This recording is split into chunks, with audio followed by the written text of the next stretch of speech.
ya hemos tenido toda una suerte de grandes expositores de 3 continentes. Lamentablemente el evento ya está llegando a su recta final. Han sido un gran público y agradecemos mucho su participación. Ahora, sin más, presento a un profesor mío, el doctor Gustavo Tafet, un médico especialista en psiquiatría, máster en neurociencias del Instituto Weizmann de Israel, doctorado en medicina por la Universidad de Buenos Aires, doctorado en psicología por la Universidad Maimónides, director del Departamento de Salud Mental y Neurociencias de la Universidad Maimónides, miembro de la World Psychiatric Association en 2 de sus capítulos, el capítulo de psiconeuroendocrinología, del cual es secretario, y el capítulo de desastres, de psiquiatría de desastres. Fellow del Collegium Internacional de Neuropsicofarmacología, el CINP, miembro del American College of Psychiatrists, de la International Society of Psychoneuroendocrinology, de la European Psychiatric Association, de la Asociación de Psiquiatras Argentinos APSA, de la Asociación Argentina de Salud Mental. Es un miembro honorífico de la Sociedad Uruguaya de Psiconeuroinmunoendocrinología y un International Fellow de la American Psychiatric Association. Es miembro además de honor de la Sociedad Española de Psicoterapia.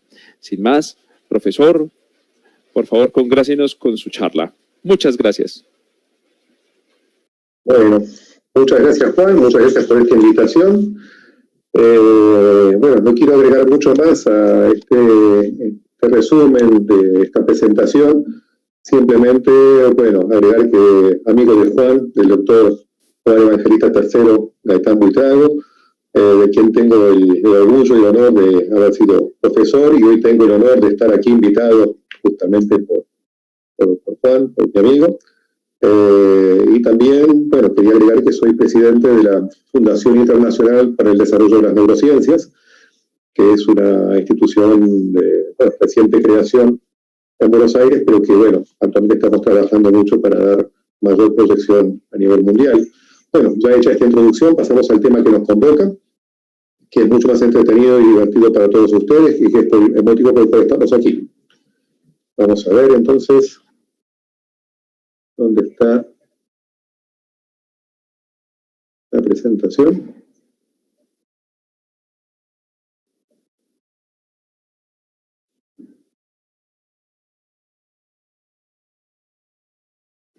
Bueno, ayer empezamos a hablar un poco acerca del tema que nos convoca. Hoy vamos a hablar más en detalle. Hablamos acerca del estrés. Es un tema que a mí me interesa muchísimo, del que vengo trabajando desde hace muchísimos años, sobre todo en lo que respecta a la neurobiología y los factores neurobiológicos en la interfase entre el estrés y la depresión, entre el estrés y trastornos de ansiedad y la depresión, tanto a nivel biológico, como decíamos recién, o psiconeuroinmunoendocrinológico, como también a nivel clínico. Y siempre me ha interesado mucho entender los posibles abordajes que tenemos a nuestra disposición, tanto top-down como bottom-up, es decir, desde la psicoterapia como desde el manejo de las moléculas. El estrés es una condición normal en la vida de todos nosotros. Hablamos de un estrés agudo cuando está acotado a un tiempo determinado, frente al cual tenemos la posibilidad de ejercer nuestros recursos y nuestras estrategias de afrontamiento para poder protegernos, defendernos, preparándonos para la lucha o para la fuga, pero cuando esto se hace crónico, obviamente tenemos otras consecuencias. Los recursos no son suficientes y ya no estamos en condiciones de poder defendernos tan eficazmente como posiblemente frente al estrés agudo. En el estrés crónico tenemos una pérdida de recursos, pero no es solamente pérdida porque tenemos menos recursos, sino lo que muchas veces ocurre es que podemos llegar a la conclusión, a la creencia de que los recursos que tenemos a nuestra disposición ya no alcanzan o no son suficientes. Profesor, pausa. ¿No se está viendo su video, por favor? ¿No se está viendo la proyección? No se está viendo. Vamos a ver por qué.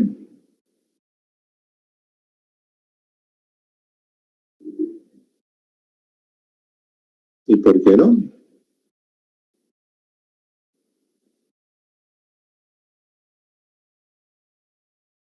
Ya, ahora sí se ve. Sí, señor.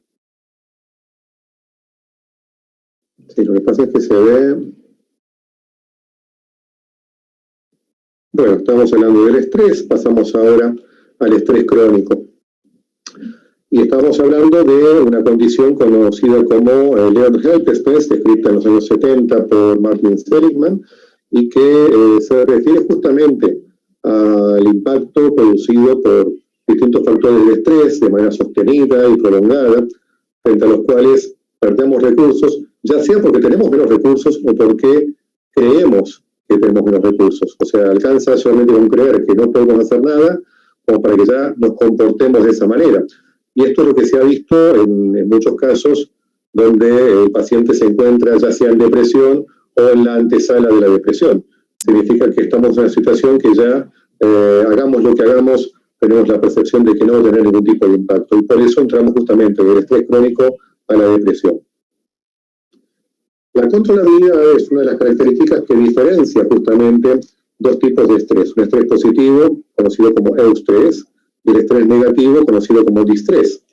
El eustrés o estrés positivo es un tipo de estrés que por lo general definimos como un estrés deseable, predecible, controlable. Es algo que por lo general llamamos en la vida cotidiana como un desafío. Es aquello que requiere un esfuerzo, pero que hacemos porque queremos hacerlo, cuyos resultados son más o menos predecibles, sabemos qué es lo que podemos llegar a obtener o qué es lo que puede llegar a ocurrir, dentro de un cierto margen de predictibilidad, y sobre todo la controlabilidad, que significa que tenemos los recursos y las estrategias de afrontamiento suficientes como para poder hacer frente a esa situación. Lo que ocurre en el distrés, el estrés negativo, que es el que más nos interesa por justamente nuestra práctica clínica, es que estamos frente a situaciones indeseables, o sea, no es lo que queremos estar haciendo, es impredecible muchas veces, o sea, no sabemos qué es lo que puede llegar a ocurrir, y lamentablemente muchas veces es incontrolable. Esto significa que no tenemos los recursos, o creemos que no los tenemos, o no podemos manejar nuestras estrategias de afrontamiento como para poder justamente tener mejores resultados o mejor impacto frente a lo que está ocurriendo.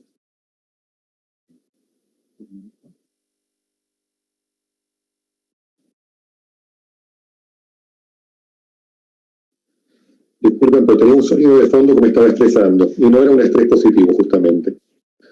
Bien. De alguna manera, la controlabilidad sería lo que podría funcionar como un antídoto de la desesperanza aprendida. Sobre todo, la desesperanza. O sea, es algo que puede llegar a revertir situaciones de desesperanza aprendida, pues poniéndonos en una situación muchas veces mucho más favorable, es donde justamente podemos empezar a defendernos o protegernos frente a situaciones de estrés que previamente podían ser indeseables, impredecibles e incontrolables. Probablemente lo indeseable va a seguir siendo indeseable, pero la predictibilidad y la controlabilidad son fundamentales como para poder revertirlo. Y de alguna manera, la controlabilidad se ubica como una de las principales características de la resiliencia. Es una de las cosas que nos permite justamente salir airosos o por lo menos salir fortalecidos de muchas situaciones adversas. No es que vayamos a salir completamente indemnes, pero por lo menos, a pesar de nuestras experiencias adversas, podemos llegar a salir con algún tipo de aprendizaje o enseñanza que nos permita estar mejor preparados para experiencias similares a futuro. De alguna manera definimos la resiliencia como la habilidad y la capacidad de adaptarse exitosamente al estrés, afrontando y superando situaciones adversas, manteniendo un adecuado funcionamiento psicofisiológico. Podemos decir que una persona resiliente ha sido afectada y es alcanzada por la adversidad, pero a pesar de eso continúa mostrando respuestas adaptativas. O sea, no está exento totalmente de la adversidad, pero puede de alguna manera adaptarse y operar de un modo mucho más adaptativo que las personas vulnerables. Implica cambios a nivel molecular, biológico, cognitivo, emocional y conductual, como parte de la respuesta adaptativa y estrategias de afrontamiento, y es donde entra justamente la definición de la psiconeuroinmunoendocrinología de la resiliencia. La resiliencia ha sido asociada también a la capacidad de percibir situaciones de estrés de manera menos amenazante, como decíamos recién, o sea, más cerca del desafío y más lejos de la amenaza, promoviendo estrategias de afrontamiento más adaptativas. De alguna manera podríamos decir que la resiliencia necesita de elementos tanto cognitivos como emocionales como conductuales. La resiliencia ha sido asociada a la capacidad de afrontar situaciones adversas y también de salir fortalecidos de la adversidad. Si bien la mayor parte de las definiciones más clásicas de resiliencia hacen hincapié la capacidad de afrontar exitosamente situaciones adversas. Recientemente se agregó también este elemento, la capacidad de salir incluso fortalecido, cosa que no siempre ocurre, pero en mi opinión, una persona que pudo salir airoso de la adversidad, por lo general se va con algún tipo de recurso, con algún tipo de enseñanza, que lo va a dejar mejor preparado para eventos futuros de la misma índole. Las personas con resiliencia se caracterizan por lo general por la capacidad para desarrollar estrategias de afrontamiento de forma activa, lo cual les permite responder a los desafíos a pesar de los miedos. Significa que miedos tenemos todos, o sea, sería peligroso de alguna manera enfrentar amenazas sin una dosis adaptativa de miedo. El tema es poder superar el miedo y a pesar del miedo poder tener una estrategia activa. Capacidad para evaluar adecuadamente situaciones de estrés, lo cual les permite diferenciar situaciones de amenazas y desafíos. O sea, lo que nos permite diferenciar un estrés bueno de un estrés malo, el eustrés y el distrés. Una mayor tendencia a desarrollar emociones positivas, intentando mantener una predisposición optimista. Esto, créanme, es extremadamente difícil. Hablamos de una tendencia, y la tendencia, en mi opinión, es algo que se puede vislumbrar en momentos puntuales y concretos. O sea, habrá momentos donde podemos jugar a la vida es bella, momentos donde podemos de alguna manera focalizar las emociones positivas, pero convengamos que en situaciones de estrés crónico, como estamos pasando actualmente en nuestro contexto, va a haber momentos con emociones positivas y tenemos que dar lugar también a la elaboración de emociones negativas. Habrá que ver de qué manera logramos transformar algunos aspectos negativos en positivos o mantener una predisposición optimista, lo cual no siempre es fácil. Tienen mayor flexibilidad cognitiva, lo cual les permite desarrollar estrategias de afrontamiento adaptativas, mayor apertura hacia la cooperación, aceptación del apoyo social y capacidad para unirse a otras personas para luchar por el bien común y actuar en equipo. Esto es muy importante porque situaciones de estrés crónico, sobre todo como situaciones como las que estamos pasando actualmente de pandemia, de confinamiento, en fin, todo lo que ya sabemos, al menos en los países que están hoy representados aquí en este evento, sabemos que es muy importante poder unirnos a otras personas para poder trabajar en equipo por el bien común. O sea, tratar de no quedarnos solos ni aislados. Temporalmente podemos quedarnos aislados como para evitar justamente contagiarnos del coronavirus, pero el aislamiento no implica justamente un aislamiento absoluto, es un aislamiento físico. Seguimos en contacto con otras personas y seguimos cooperando. En mi caso, por ejemplo, ayudando a otras personas que están a cargo de servicios de salud mental en otras partes del país a tratar de mantener algún tipo de cohesión, algún tipo de cooperación que les permita sentirse también más contenidos durante esta etapa tan crítica. Es importante destacar que tiene una escala de valores con un alto valor puesto en el altruismo, como siempre me gusta agregar a mí, un adecuado equilibrio con un sano egoísmo. El egoísmo es una palabra que tiene mala prensa en nuestra cultura, sin embargo yo no hablo de egoísmo absoluto, sino de un sano egoísmo que nos permite justamente hacer cosas por los demás, por el bien común, como decíamos recién, pero al mismo tiempo sentirnos satisfechos, sentirnos bien nosotros mismos, sentir la satisfacción de hacerlo y no morir en el intento. O por lo menos tratar de hacer todo lo posible para no morir en el intento. En el extremo opuesto tenemos la vulnerabilidad. La vulnerabilidad es una condición que puede estar dada por muchos factores. Uno de los más importantes y más estudiados es las experiencias adversas en edades tempranas de la vida. Sabemos que experiencias adversas en edades tempranas de la vida pueden generar algún tipo de vulnerabilidad tanto a nivel cognitivo o psicológico como también a nivel neurobiológico o psiconeuroinmunodendocrinológico. Ese tipo de vulnerabilidad se traduce en el desarrollo de, por ejemplo, esquemas cognitivos depresogénicos que hacen que la persona sienta que aquello que le está ocurriendo le ocurre porque es dicha persona, le ocurre a uno mismo, le ocurre en todos los órdenes de la vida y le ocurre permanentemente, en el pasado, en el presente y le va a seguir ocurriendo a futuro. Lo cual puede ser que ese esquema cognitivo no esté permanentemente activo, pero en presencia de nuevas situaciones adversas, puede ser que se ponga nuevamente en marcha y la persona tenga una rápida tendencia a generar desesperanza aprendida o incluso depresión frente a nuevos factores de estrés. Experiencias adversas en edades tempranas de la vida tenemos y hemos tenido todos. Cuando hablamos de este punto nos referimos fundamentalmente a aquellas experiencias traumáticas que por lo general salen de lo habitual, salen de lo normal. O sea, experiencias que superan la capacidad de respuesta del chico en aquel momento. O sea, situaciones de violencia, de abuso, situaciones de neglect, o sea, la situación de ser ignorado o ser ninguneado, como se dice. Son situaciones muy críticas que suelen dejar algún tipo de trauma, que puede generar algún tipo de huella a futuro, pero que felizmente actualmente contamos con recursos para poder tratarlos y superarlos en su mayor parte exitosamente. En este punto también destacamos un concepto muy importante, que es el de inoculación del estrés. O sea, no se trata de mantener a un chico totalmente al margen del estrés, cuidándolo entre algodones para que nada le ocurra. Se trata de proveer a los chicos, en edades tempranas sobre todo, de situaciones problemáticas, leves o moderadas, de manera tal que puedan ejercer su capacidad de resolución, su capacidad de solucionar situaciones y poner en marcha sus propios recursos. El propio ejercicio de los chicos en edades tempranas, donde pueden resolver problemas, les permite aprender justamente que tienen recursos y los pueden manejar a futuro. De manera que la idea sería no ausencia total de estrés, no presencia de factores de estrés extremos, como decíamos recién, traumáticos, sino algo intermedio, o sea, situaciones leves a moderadas de estrés que los chicos puedan controlar y que puedan aprender de esas experiencias para ir generando su propia resiliencia. De esa manera podemos llegar a tener experiencias adversas en situaciones tempranas de la vida que pueden ser parcialmente controladas y eso les permite justamente ir desarrollando resiliencia y menos vulnerabilidad.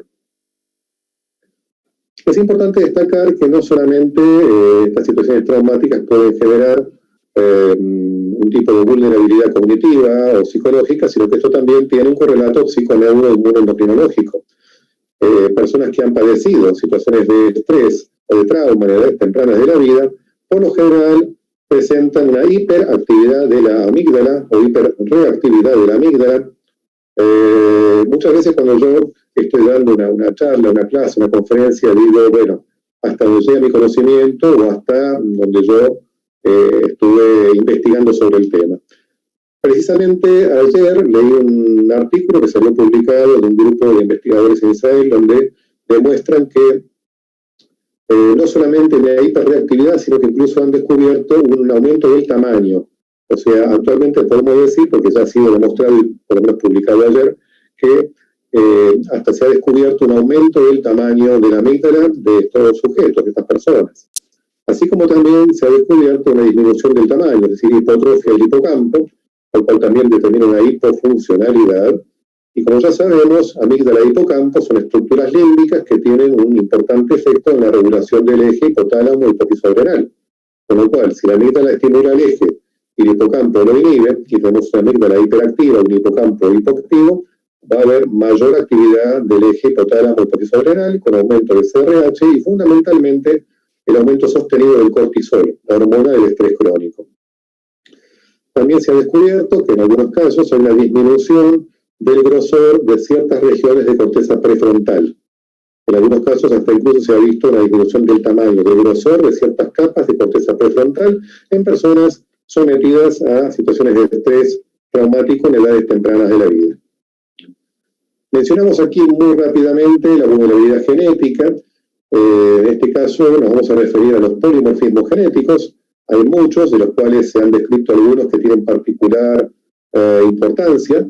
Personas que tienen, por ejemplo, un cierto polimorfismo del transportador de serotonina, dos anillos cortos, o cierto polimorfismo del factor neurotrófico derivado del cerebro, el BDNF, o sea, un polimorfismo MET-MET, y otros más, que no vamos a entrar mucho en detalle hoy. Sabemos que estas personas tienen mayor vulnerabilidad, significa que tendrán mayor predisposición al desarrollo de trastornos de ansiedad o de depresión frente al estrés crónico, lo cual no es determinante, no significa que la presencia de estos polimorfismos genéticos sea determinante en el desarrollo, pero sí es predisponente. Estos factores, sumados además a otro tipo de factores ambientales que tienen que ver con el manejo de los propios recursos, factores psicológicos, factores sociales, de alguna manera ahí sí puede llegar a una mayor predisposición al desarrollo de trastornos de ansiedad y depresión en estas personas. De manera que ya no nos cabe ninguna duda acerca de cómo el estrés crónico puede llevarnos a situaciones de desesperanza aprendida y en última instancia también al origen y desarrollo de la depresión. ¿Qué ocurre en el momento actual, en el contexto actual? Tenemos aquí situaciones que pueden estar dadas por un evento disruptivo o un evento estresante. Sabemos que esto lo vemos muy habitualmente en pacientes que sufren de estrés postraumático, que han estado sometidos a una situación de estrés puntual en un momento muy concreto. Puede ser un atentado, puede ser un ataque, puede ser, en fin, una amplia gama de eventos estresantes o traumatogénicos. Mientras que existe también otra categoría que hace hincapié en el entorno traumático o disruptivo. Un entorno disruptivo es un entorno en el cual perdemos de alguna manera de vista cuáles son los parámetros de donde agarrarnos. Un entorno en el cual no tenemos mucho en quién confiar o de donde obtener recursos que puedan fortalecer nuestros propios estrategias de afrontamiento. Y esto es lo que está ocurriendo actualmente. O sea, estamos en un entorno disruptivo a nivel mundial, donde se está una pandemia, donde sentimos que no hay mucho que podemos hacer al respecto, donde en muchos casos lo que sabemos que tenemos que hacer no alcanza o porque no dio buenos resultados, o estamos a la espera de una vacuna que tarda un poco en llegar, tenemos esperanzas pero todavía no la tenemos. Todo esto es el entorno que nos toca vivir en este momento.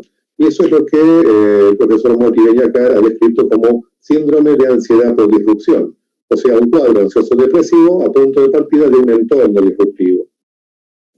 Esto que ocurre en este momento, donde justamente tenemos un estresor de tipo bioecológico, en este caso sería el COVID, el virus, y como hemos hablado ayer, no sabemos a ciencia cierta cuál es el origen de este virus, o sea, hay muchas hipótesis, algunas que hablan de, bueno, una antropozoonosis, o sea, un virus que pasó justamente de otra especie animal al ser humano, a través de la ingesta, según se propone en este caso.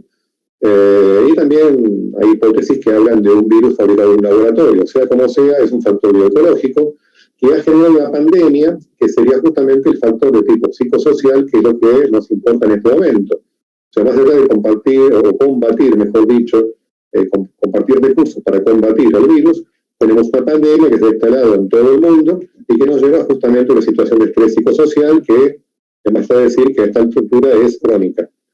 Por lo menos en Argentina llevamos ya 7 meses de cuarentena, no estamos muy diferentes a como estábamos al principio, con lo cual no hay ninguna duda que es un estrés psicosocial y obviamente de tipo bioecológico, psicosocial y de tipo crónico. Bien, esto es lo que ya mencionamos recién. Esto también forma parte de algunos mapas que habíamos al principio de la pandemia, donde bueno, podíamos ver lugares del mundo y cómo estamos posicionados nosotros en América Latina. Bueno, este mapa ya no es actual, por supuesto, ya las cosas han ido cambiando, y en este momento, bueno, podemos ver que hay países que están más afectados que otros, no obstante, sigue siendo justamente parte de los factores que nos van llevando a un mayor registro de lo que está ocurriendo, con lo cual esto retroalimenta permanentemente el estrés de tipo psicosocial. Esto es lo que retroalimenta permanentemente el entorno disruptivo.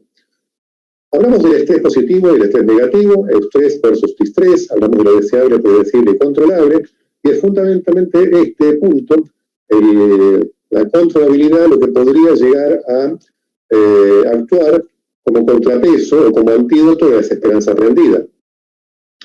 Y esto es lo que de alguna manera podría llegar a marcar una diferencia entre el sentido y la atribución que uno le da a estos factores de estrés. O sea, tratar de entender que ciertas cosas que ocurren en general, no nos ocurren solamente a nosotros, ocurren de manera global a todo el mundo, pero sin embargo es importante saber que si tenemos dificultades para afrontarlo, tiene que ver fundamentalmente con este factor que es el COVID, en este caso la pandemia, y no es que tengamos dificultades para afrontar todo tipo de factor de estrés. Y también está el tema de la temporalidad, o sea, es algo que nos toca vivir en un momento dado de la historia, pero así como la humanidad superó otros flagelos a lo largo de la historia de la humanidad, seguiremos también superando esto a su debido tiempo. Cuanto antes, mejor.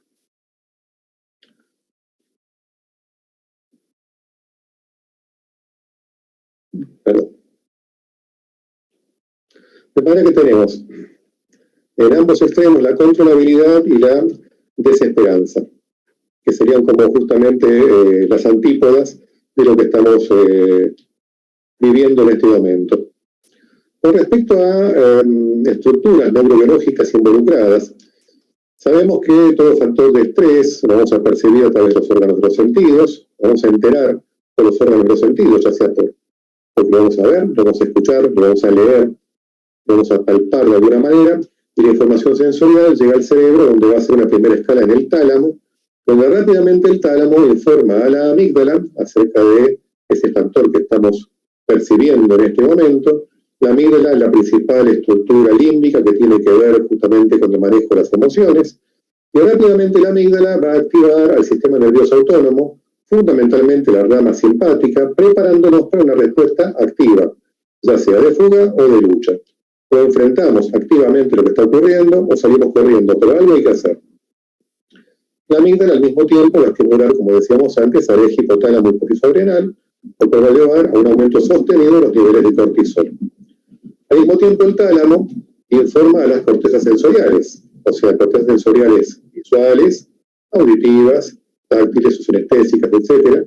Esa información primaria va a ir a las cortezas asociativas, donde justamente tenemos la posibilidad de integrar distintas modalidades sensoriales para tener un registro más rico. Posteriormente la información pasa a las cortezas de transición, que es un grupo de cortezas que están ubicadas alrededor del hipocampo, que incluye corteza entorrinal, periorrinal, parahipocámpica, que son cortezas que nos permiten de alguna manera reconocer los estímulos, el ítem, el objeto en sí mismo, qué es lo que está ocurriendo, el contexto en el cual está ocurriendo, y posteriormente el hipocampo va a tomar en cuenta toda esa información, tanto del estímulo como del contexto, para integrarla y darnos justamente una información más rica acerca de qué es lo que está ocurriendo dentro de qué contexto determinado. El hipocampo, que aparte es una estructura muy involucrada en todo lo que sea procesos de aprendizaje de memoria, también informa a la amígdala, y la amígdala va recibiendo información cada vez más elaborada. Al mismo tiempo, de forma paralela, van a ver aquí, en un color un poquito más oscuro, tres tipos diferentes de corteza prefrontal. En el orden superior, la corteza prefrontal dorsolateral, que es una estructura que tiene que ver fundamentalmente con la memoria de trabajo. Para algunos autores, cuando la información llega a corteza prefrontal dorsolateral y ya de alguna manera está siendo elaborada dentro del registro de la memoria de trabajo, de alguna manera podemos decir que ahí recién estamos siendo conscientes de qué es lo que está ocurriendo. Todo lo otro ocurre de manera inconsciente. En forma paralela hay otras dos estructuras prefrontales, la orbitofrontal a la izquierda y la prefrontal medial o ventromedial a la derecha, que junto con la cingulada anterior también ayudan justamente a ir creando un registro consciente de qué es lo que está ocurriendo, y ese registro consciente es lo que nos permite trabajar de manera cognitiva, inhibiendo la actividad o hiperactividad emocional que va a estar dada fundamentalmente por estructuras límbicas, como la amígdala fundamentalmente y el hipocampo. De alguna manera la vulnerabilidad va a estar dada por, a nivel molecular, una disminución del factor neurotrófico derivado del cerebro a nivel hipocampal, un aumento de CRH a nivel hipotalámico, una disminución del neuropéptido I, que sería como un antídoto natural del CRH, y tenemos a nivel inferior un aumento del cortisol, que puede ocurrir de manera sostenida, y una disminución de la dehidroepiandrosterona, que es otra hormona que actúa como un antídoto natural del cortisol o del exceso de cortisol. ¿Qué es lo que ocurre en las personas resilientes? Lo contrario, tendríamos que tener un aumento del BDNF, sobre todo a nivel hipocampal. ¿Por qué BDNF? Porque es una molécula, una neurotrofina, que tiene capital importancia en procesos de neuroplasticidad y de neurogénesis. Procesos que ocurren fundamentalmente en el hipocampo y que tienen que ver justamente con procesos terapéuticos, tanto a nivel psicoterapéutico como a nivel psicofarmacológico. La persona resiliente tendrá una disminución, o por lo menos niveles normales de CRH y de cortisol, y un aumento relativo del neuropéptido I y aumento de la dehidroepiandrosterona. ¿Qué pasa con los neurotransmisores? En este esquema ustedes pueden ver distintas estructuras corticales y límbicas que ya hemos mencionado previamente, pero sobre todo incorporamos aquí los tres principales sistemas de neurotransmisión enérgica, que es el sistema de la serotonina, a la derecha en azul, la dopamina a la izquierda en verde y la noradrenalina en rojo y debajo de la figura. La dopamina tiene que ver fundamentalmente con el circuito de la recompensa, parte de una estructura ubicada en el tronco encefálico, que es el área tegmental ventral, y que envía proyecciones, entre otros lugares, al núcleo accumbens, y que tiene que ver con el registro de la recompensa y el placer. De alguna manera, uno se siente reconfortado, recompensado, se siente bien. En general tiene que ver con un aumento de la dopamina a este nivel. La noradrenalina tiene sus núcleos principalmente en locus ceruleus, también en el tronco encefálico, que envía proyecciones a las otras estructuras, fundamentalmente a la amígdala, donde participa en el mantenimiento de un cierto estado de arousal, un cierto estado de alerta y un cierto estado de vigilia y atención frente a lo que está ocurriendo. Eso nos permite actuar rápidamente, espontáneamente y eficazmente frente a lo que está ocurriendo, al estrés. Mientras que la serotonina es un sistema más complejo, ubicado también en el tronco encefálico. Los puntos de partida son los núcleos del RAFE, ahí están ubicados los principales núcleos serotoninérgicos del sistema nervioso central, que como pueden ver aquí está dividido en dos: núcleo RAFE dorsal a la izquierda, núcleo RAFE medial a la derecha. Los núcleos RAFE dorsal envían proyecciones a distintas estructuras, donde se destaca también la amígdala, donde la serotonina cumple un rol sinérgico con la noradrenalina, o sea, también participa en el estado de alerta y participa también en cierto estado de ansiedad, una ansiedad que puede ser adaptativa en principio, necesaria justamente para poder responder adaptativamente al entorno potencialmente disruptivo, pero que obviamente cuando pasa de cierto nivel estamos ya hablando de una ansiedad patológica, que es lo que vamos a ver fundamentalmente en nuestra práctica clínica. Mientras que el núcleo RAFE medial envía proyecciones al hipocampo, y este tracto tiene como función fundamentalmente ayudarnos a mantener una adecuada tolerancia a estímulos adversos. Significa que un adecuado tono serotoninérgico a este nivel nos permite mantener la eutimia, o sea, un buen estado de ánimo, un estado de ánimo normal. No hablamos de euforia, que eso ya es más territorio de la dopamina. Un buen estado de ánimo nos permite actuar e interactuar en el mundo sin mayores problemas, de forma adaptativa. Sin embargo, cuando falta serotonina a este nivel, hay menor tolerancia a la adversidad. La adversidad puede ser algo cotidiano, pero cuando ya se produce, por ejemplo, el impacto sostenido y prolongado de ciertos factores de estrés, por ejemplo, de la pandemia o por ejemplo, del confinamiento, de alguna manera puede ir bajando el nivel de tolerancia a la adversidad. Y eso va a estar íntimamente relacionado con los niveles de serotonina a este nivel. La adecuada tolerancia a la adversidad es lo que nos va a permitir mantener una eutimia. Lo contrario sería justamente distimia, que no tiene que confundirse con el cuadro clínico conocido como una especie de depresión menor. Sin embargo, como la distimia como síntoma, tiene que ver justamente con eso, con la disminución del ánimo, o un estado de ánimo ya tendiente a la depresión, aunque no es todavía la depresión profunda típica de los cuadros depresivos mayores. Bueno, ya hablamos en detalle del sistema serotoninérgico. Vamos a hacer hincapié ahora en esta parte del sistema serotoninérgico. Perdón. Vamos a apagar el teléfono para que no moleste. Listo. Tenemos entonces el sistema serotoninérgico, fundamentalmente núcleos del RAFE dorsal y proyecciones que van a la amígdala. En este caso lo que tenemos es un aumento de serotonina a nivel de los núcleos del RAFE dorsal, y esto nos va a llevar justamente a una percepción de desesperanza aprendida, justamente porque va a innervar a la amígdala, que va a estar más activa. Esto va a generar falta de respuesta, pasividad frente a un estímulo que no es aprendida, es la respuesta natural por default frente a estímulos adversos repetitivos o prolongados, como es crónico, y va a estar ligado justamente por estas proyecciones serotoninérgicas desde los núcleos del RAFE dorsal. Esta respuesta se puede ver neutralizada mediante la controlabilidad aprendida, así como hay desesperanza aprendida, puede haber controlabilidad aprendida, que va a estar mediada por la activación de una estructura prefrontal que mencionamos recientemente, que es la corteza prefrontal ventromedial. La corteza prefrontal ventromedial envía proyecciones, en principio, glutamatérgicas, tanto a la amígdala como a los núcleos del RAFE dorsal.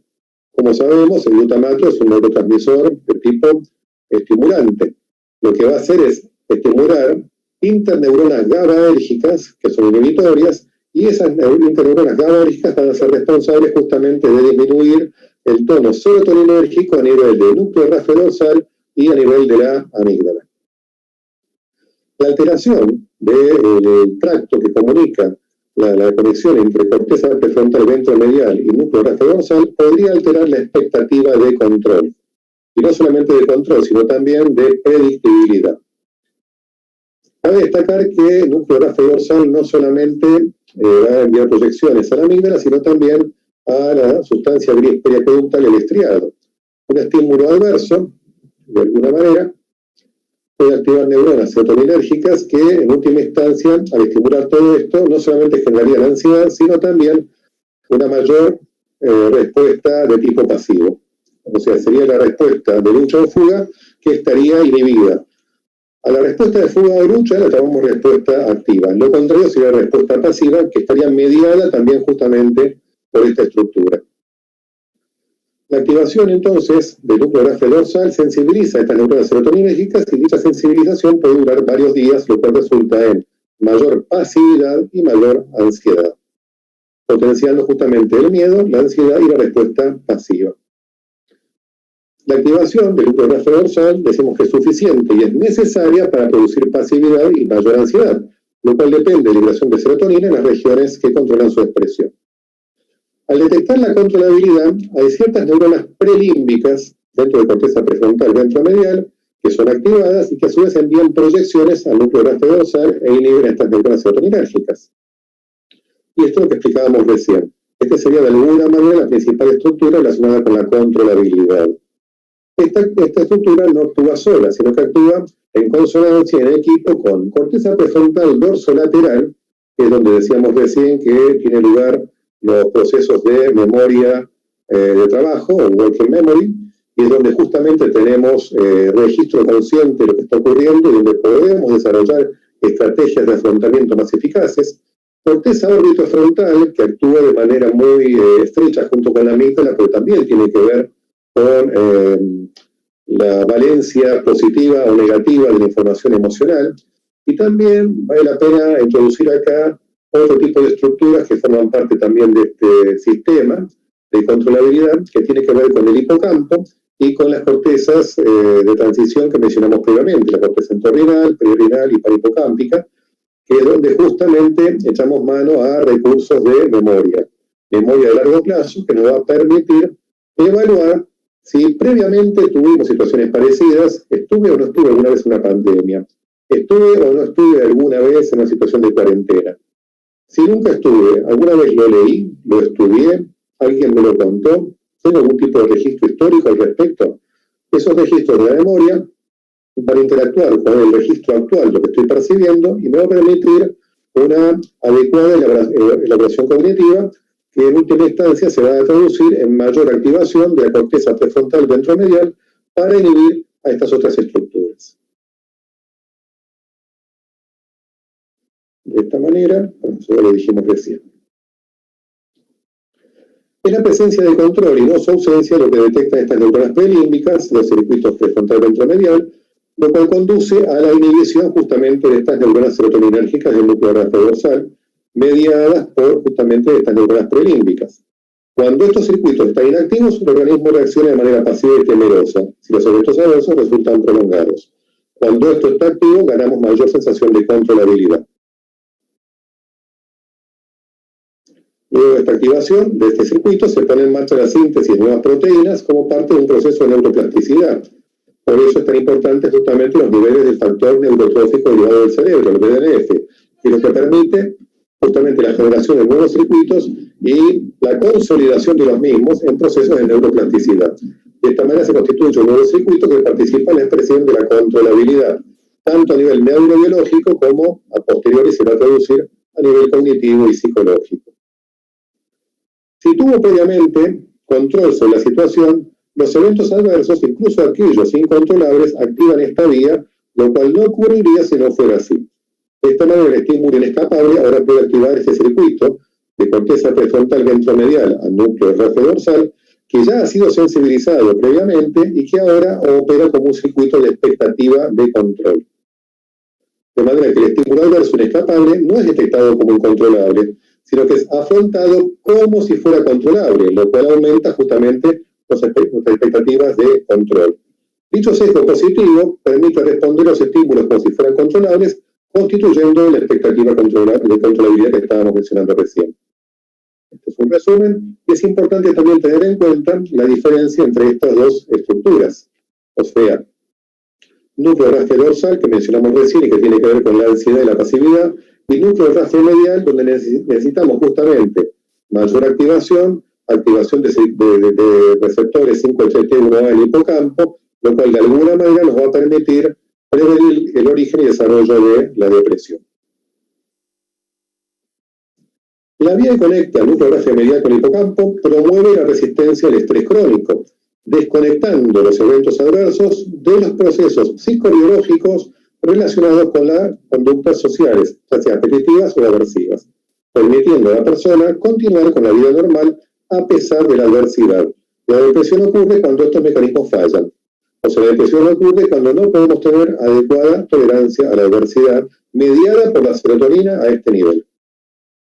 Este sería de alguna manera el circuito que esperamos tener en la resiliencia, o sea, un aumento de actividad en corteza prefrontal ventromedial y cingulada anterior, disminución de actividad en la amígdala, aumento de actividad en el núcleo de rastre medial y por supuesto también en el hipocampo, y disminución de la actividad en el núcleo de rastre dorsal y por supuesto también en la amígdala.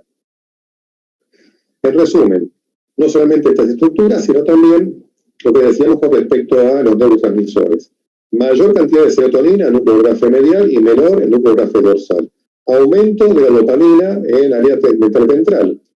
Niveles adecuados de noradrenalina en locus ceruleus y sobre todo necesitamos adecuados niveles de actividad en corteza prefrontal dorsolateral, donde justamente podemos tener un mayor desarrollo de estrategias de afrontamiento más eficaces, en este registro que sería justamente la memoria de trabajo, mayor predictibilidad y mayor controlabilidad mediadas por la activación de la corteza prefrontal ventromedial y también la cingulada anterior.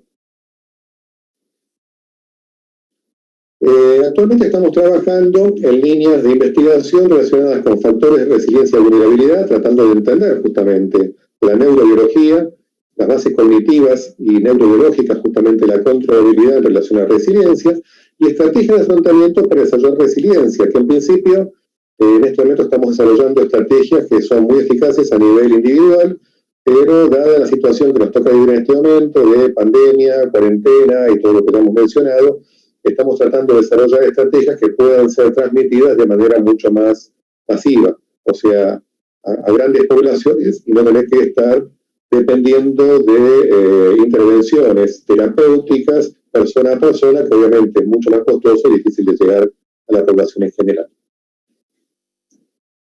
Bueno, no sé si fuimos muy rápido, no sé cómo estamos de tiempo. Estamos perfectos de tiempo, profesor. Estamos apenas fue la finalización. Muchísimas gracias por la charla.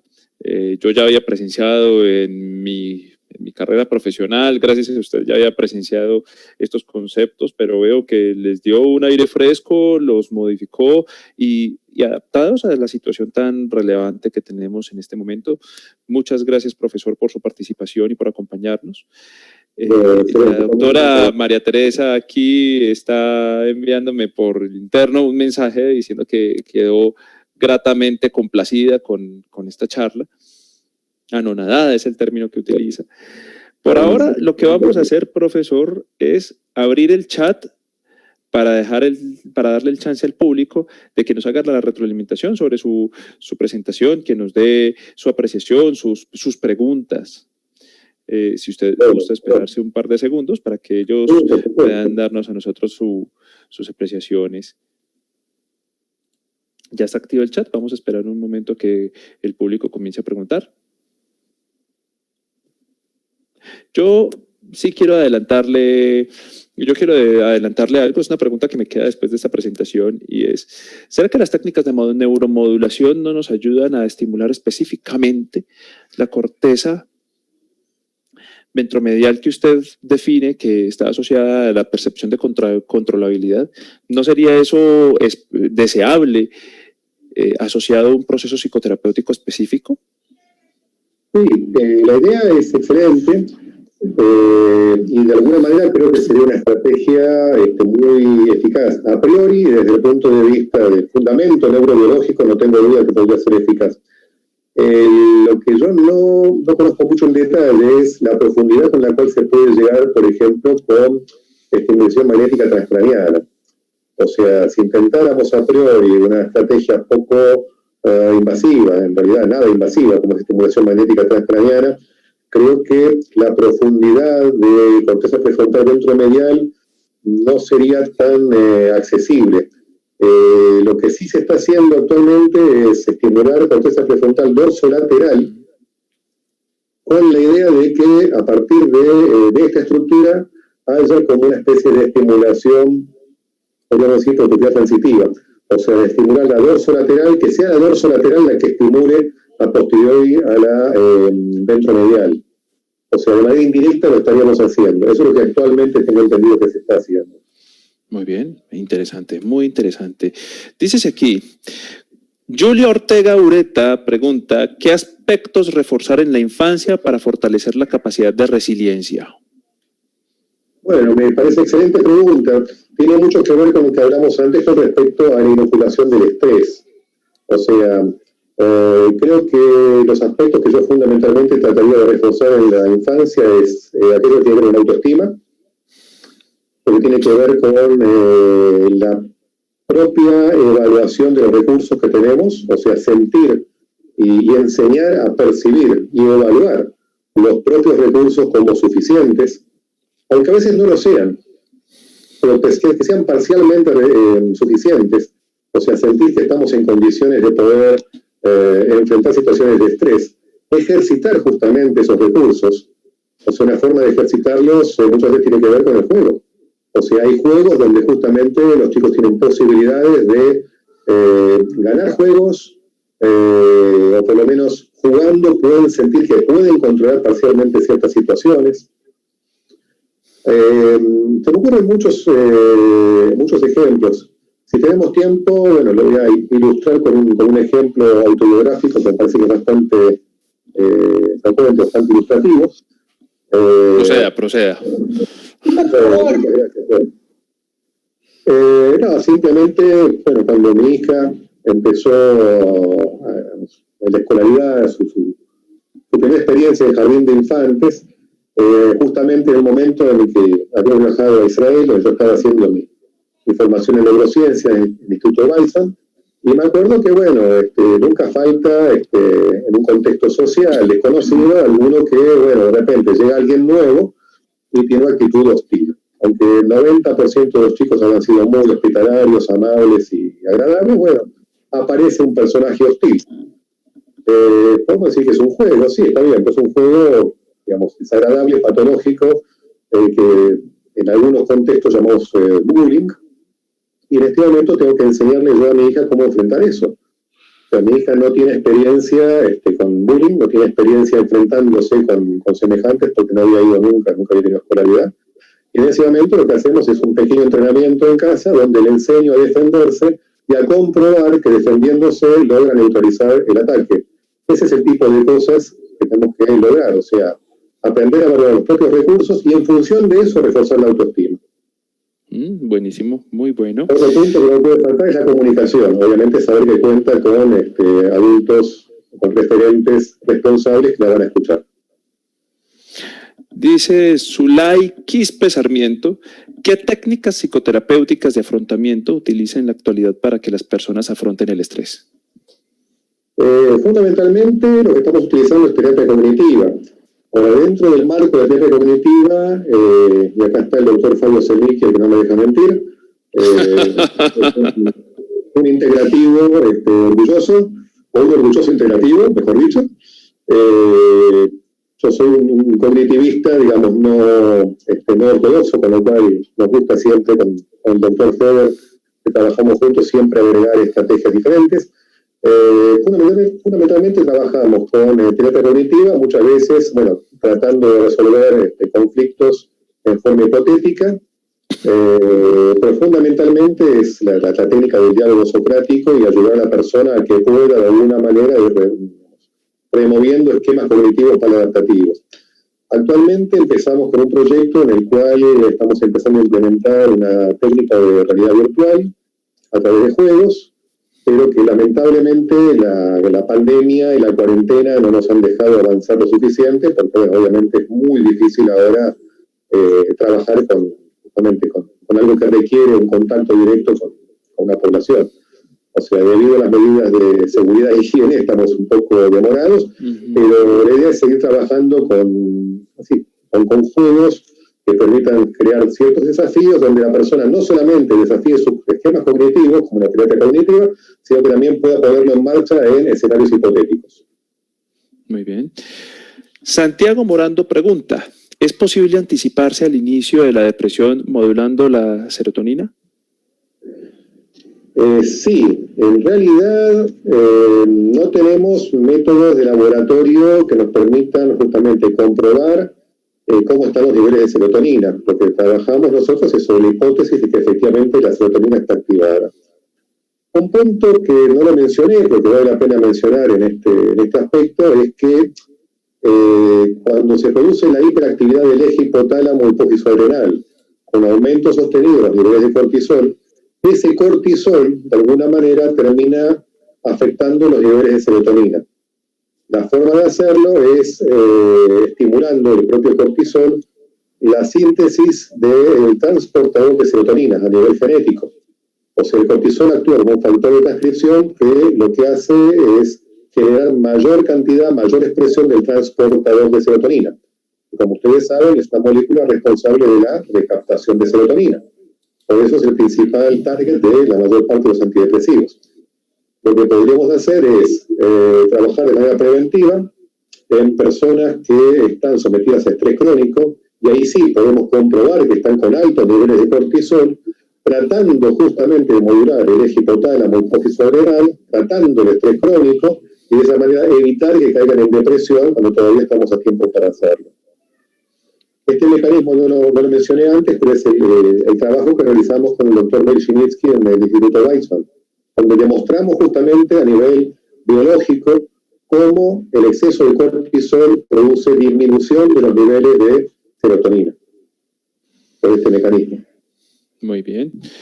Cecibel Juliani Ramírez Lezama pregunta, si la resiliencia está relacionada con el altruismo y este último con la empatía, entonces ¿las neuronas espejo tienen que ver con la resiliencia?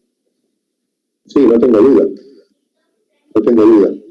O sea, yo creo que las neuronas espejo serían como un correlato neurobiológico de aquello que llamamos empatía, y estoy seguro de que las personas resilientes obviamente deben tener algún desarrollo mayor, o por lo menos tienen que tener neuronas espejo bastante bien entrenadas y bastante activas como para poder ponerse genuinamente en el lugar del otro y hacer las cosas que hacemos por las otras personas como si hiciéramos por nosotros mismos. Siempre, como yo digo siempre, como digo habitualmente, manteniendo un adecuado equilibrio entre el altruismo y ese sano egoísmo que es lo que nos permite sentirnos satisfechos con lo que estamos haciendo. El no hacerlo nos llevaría al síndrome de Marvel tan claramente descrito por el tercer selección. Estoy seguro de que el doctor Selniker debe estarlo escuchando en este momento. No tengo duda, él está ahí, lo veo. Claro que sí. Finalmente, están pidiendo el público, tengo aquí varios requerimientos de si hay algún tipo de bibliografía que usted recomiende sobre temas de resiliencia. Sí, sobre temas de resiliencia, bueno, en realidad hay muchos artículos. Tenemos algún review que yo escribí hace algún tiempo. Habría que actualizarlo, sobre todo en los aspectos neurobiológicos, pero tenemos algún tema. Lo que yo puedo hacer es buscar los papers y hacérselos llegar. No sé si alguna base de datos, pero yo puedo eventualmente pasárselos al doctor Gaitán Buitrago y él eventualmente distribuirlos con las personas que están interesadas. Perfecto, eso sería una forma de hacerlo. Bueno, profesor, muchísimas gracias por su colaboración, muchísimas gracias por acudir al llamado y atender el evento. Bueno, siempre será bienvenido. Bueno.